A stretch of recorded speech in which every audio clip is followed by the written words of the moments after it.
सत्य दादा घरला कधी येतोय असं झालंय बघ मला आता. होय ग, आज लई दिवसांनी घरला येतोय सत्य दादा.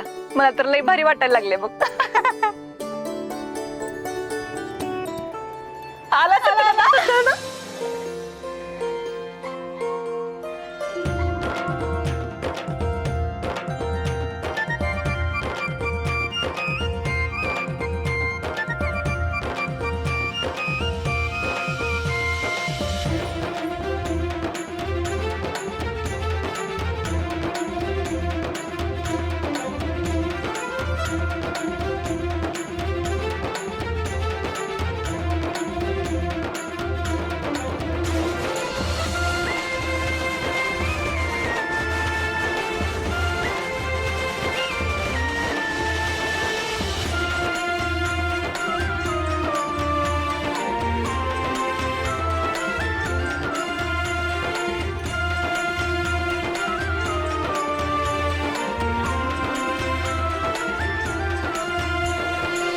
आल्या गेल्याची भूता खेताची कुन्नाची नजर माझ्या लेकाला न लागो.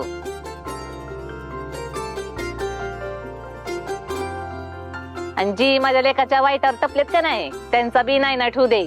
समजात आधी त्या नेबळ्याचा सत्यानाश होऊ दे. वाटोळ होऊ दे तिचं.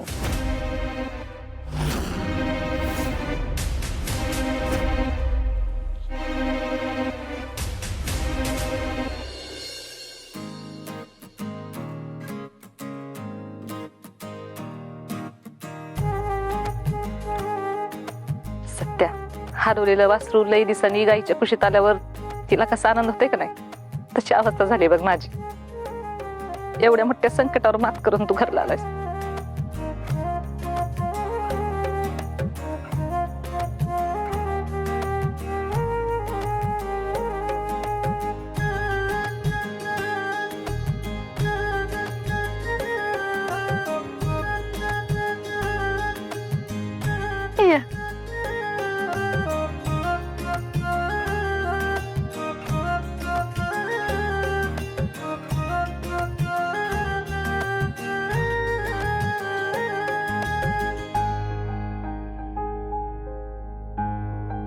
सत्या, तुझं या घरात नसणं याची कल्पनाच करवत नाहीये रे. तू जर या घरात नसशील ना तर हे घर अक्षरशः खायला उठतं. पण आज तुझ्या येण्यानं या घरातली माणसंच नाही तर या घरातला कोपरा ना कोपरा कसा आनंदानं गजबजून गेलाय बघ.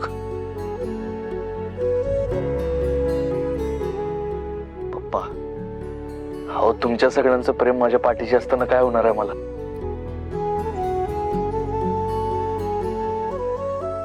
तुमच्या सगळ्यांचं प्रेम ना माझ्यासाठी ढाल आहे बघा, जी मोठ्यातल्या मोठ्या संकटाला पण परत पाठवल.